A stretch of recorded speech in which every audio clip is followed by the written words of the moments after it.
Students, तो आज हम डिस्कस करेंगे स्टरलाइजेशन के बारे में। ठीक है, sterilization of glasswares and culture media. ठीक है, सबसे पहले हमें पता होना चाहिए कि स्टरलाइजेशन प्रोसेस होती क्या है। Sterilization is the process of destroying और physically removing all form of microbial life including vegetative cells, spores and virus from a surface. ठीक है, तो आज हम दो तरह से स्टरलाइजेशन प्रोसेस जो है वो परफॉर्म करेंगे। First one is dry heat sterilisation and second one is moist heat sterilisation. ठीक है, तो सबसे पहले हम ड्राई हीट स्टरलाइजेशन परफॉर्म कर रहे हैं। उसका प्रोसीजर क्या है, आपको क्या करना होता है। सबसे पहले जो ग्लासवेयर्स हैं उनको नीट एंड क्लीन करना होता है, प्रॉपर तरीके से वॉश करना होता है with the help of some detergent and chromic acid solution. ठीक है, उसके बाद प्रॉपर तरीके से वॉश करने के बाद आपको क्या करना होता है। ठीक है, ग्लासवेयर्स को, जो क्लीन किए हुए ग्लासवेयर्स होते हैं उनको आपको इस तरह से ब्राउन पेपर से रैप करना होता है, जैसे कि मैंने पहले से रैप किया हुआ है। ठीक है, तो आप देख सकते हो क्लीन ग्लासवेयर को आपको ब्राउन पेपर से रैप करना होता है। ठीक है, वैसे ही पेट्री प्लेट्स को मैंने अच्छे तरीके से रैप किया है। ठीक है, ब्राउन पेपर से। और आपको जो थ्रेड यूज़ करना है वो कॉटन थ्रेड होना चाहिए। ठीक है, कोई भी रबर आपको यूज़ नहीं करना है। ठीक है, उसके बाद आपको ये प्रॉपर रैप किए हुए ग्लासवेयर्स को आपको हॉट एयर ओवन में रखना होता है। डियर स्टूडेंट्स, तो ये है हॉट एयर ओवन। ठीक है, आप देख सकते हो। ठीक है, ये परफोरेटेड शेल्फ्स इसमें लगी होती हैं जहाँ कि आप अपने ग्लासवेयर्स को स्टोर करके रख सकते हो। ठीक है, तो जो मैंने ग्लासवेयर्स को ब्राउन पेपर से कवर किया था, ठीक है, मैं उनको यहाँ परफोरेटेड शेल्फ में रख दूंगी। ठीक है, उसके बाद हमें क्या करना होता है, प्रॉपर क्लोज करने के बाद हमें टेम्परेचर मेंटेन करना होता है। ठीक है, टेम्परेचर हमें 180 डिग्री सेल्सियस तक मेंटेन करके रखना है 2-3 आवर्स के लिए। ठीक है, सो आफ्टर 2-3 आवर्स हमें स्विच ऑफ करना है। ठीक है, हॉट एयर ओवन को, देन कूल डाउन होने देना है। उसके बाद हम ग्लासवेयर्स को रिमूव कर लेंगे। तो यहाँ पे हम टेम्परेचर जो है वो डाउन हो गया है, तो हमने अपने ग्लासवेयर्स को रिमूव कर लेना है। नेक्स्ट हम कल्चर मीडिया की प्रिपरेशन कर रहे हैं। ठीक है, तो जो हमने ग्लासवेयर्स सबसे पहले स्टरलाइज करे थे, ठीक है, कॉनिकल फ्लास्क, उसी को यूज़ करेंगे। ठीक है, तो ये है पेप्टॉन। ठीक है, जो कल्चर मीडिया प्रिपरेशन में यूज़ होता है, sodium chloride and beef extract. ठीक है, तो बीफ, ये सब मैंने क्वांटिटीज़ मेज़र करके रखी हैं। ठीक है, तो इनको हम यूज़ करेंगे।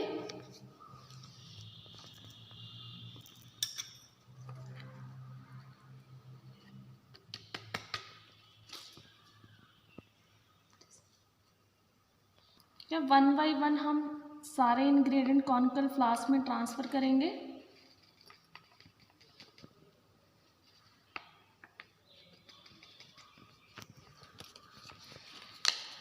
ठीक है, उसके बाद डिस्टिल्ड वाटर से वॉल्यूम मेकअप करना है।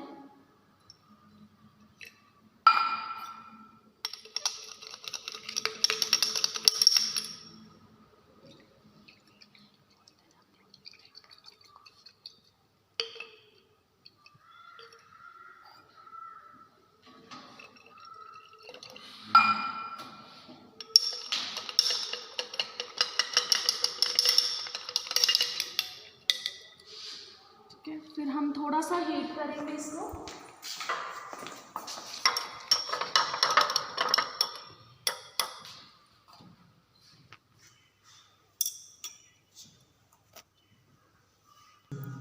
उसके बाद हम वॉल्यूम मेकअप करेंगे डिस्टिल्ड वाटर से। ठीक है, मैं 100 ml का कल्चर मीडिया बना रही हूँ।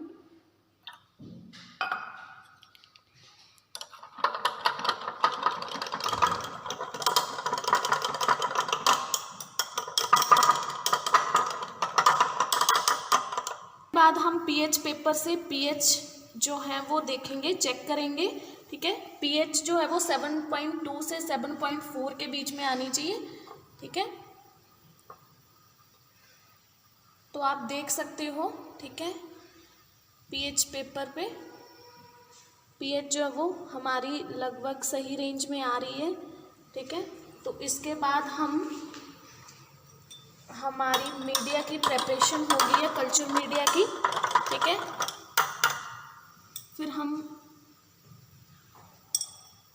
फिर उसके बाद हम इसको कॉटन प्लग करेंगे, ठीक है, स्टरलाइजेशन करने के लिए।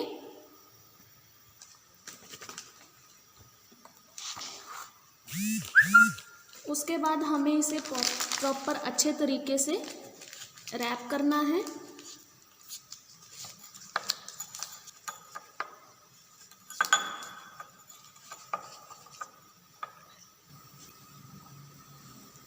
इसके बाद हम इसे ऑटोक्लेव में रखेंगे। ऑटोक्लेव स्टरलाइजेशन का प्रिंसिपल है मॉइस्ट हीट स्टरलाइजेशन, ठीक है। तो ये है आपका ऑटोक्लेव, ठीक है। ऑटोक्लेव को आपने यहाँ से एंटी क्लॉकवाइज डायरेक्शन में घुमा के इसको लिड को रिमूव करना है।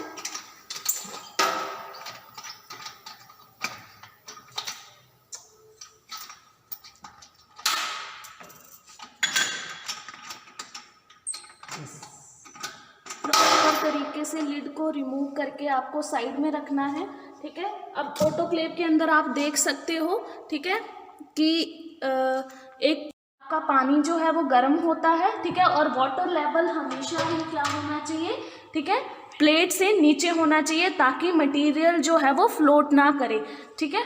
और फिर हम क्या करते हैं, ठीक है, अपना जो कल्चर मीडिया की हमने प्रेपरेशन करी है उसको हम रख देते हैं। देन वैसे ही लिड को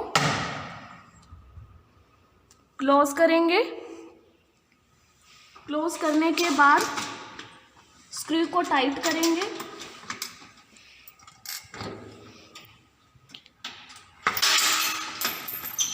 ठीक है।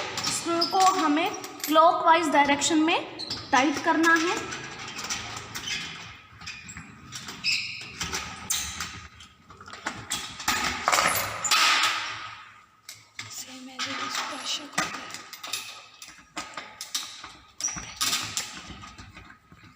सो आप यहाँ पे देख सकते हो ये लिड हमारा प्रॉपरली क्लोज्ड है, ठीक है।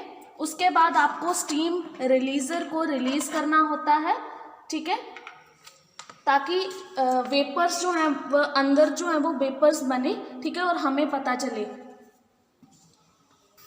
आप देख रहे हो कि स्टीम बनना शुरू हो गई है, मीन्स वेपर्स बनना शुरू हो गई हैं, ठीक है। तो आप आवाज़ सुन सकते हो।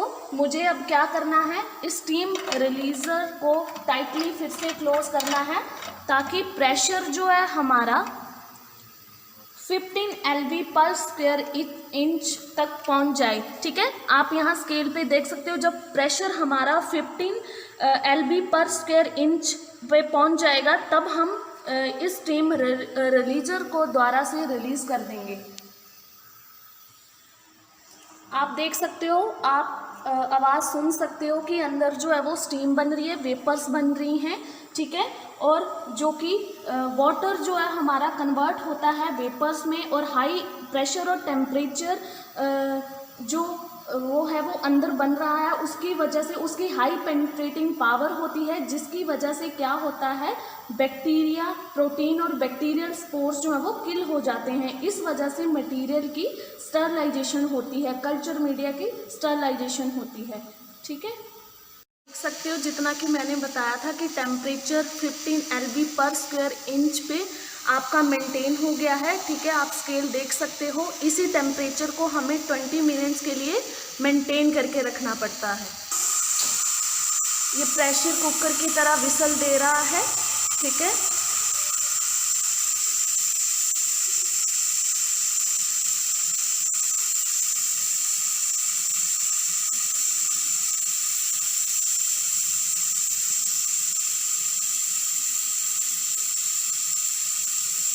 देन इसके बाद हमें ऑटोक्लेव को स्विच ऑफ कर देना है। उसके बाद हम अपने मटेरियल को जो भी कल्चर मीडिया है उसे निकाल सकते हैं, जिसकी की स्टरलाइजेशन प्रॉपर तरीके से हो चुकी है।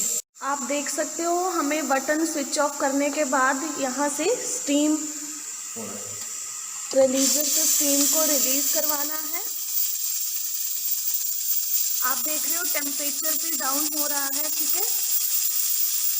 आफ्टर 20 मिनट्स के बाद आपको स्टीम रिलीजर से स्टीम को रिलीज करवाना है, ठीक है। फिर कूल डाउन होने देना है, देन मटेरियल को बाहर निकालना है। आप देख सकते हो आफ्टर 20 मिनट्स के बाद टेम्परेचर जो है वो पूरी तरह डाउन है, ठीक है।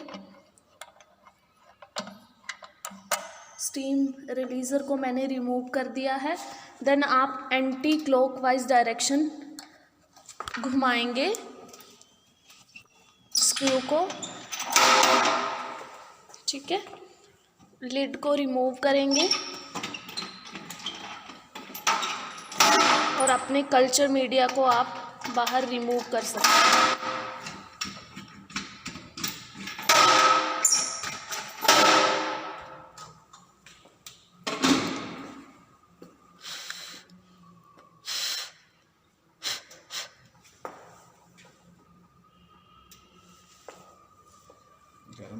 ठीक है, आप देख सकते हो मैंने अपना जो कल्चर मीडिया प्रिपेयर किया था उसको मैंने बाहर रिमूव कर लिया है और इसकी जो है वो प्रॉपर स्टरलाइजेशन हो गई है with the help of moist heat sterilization.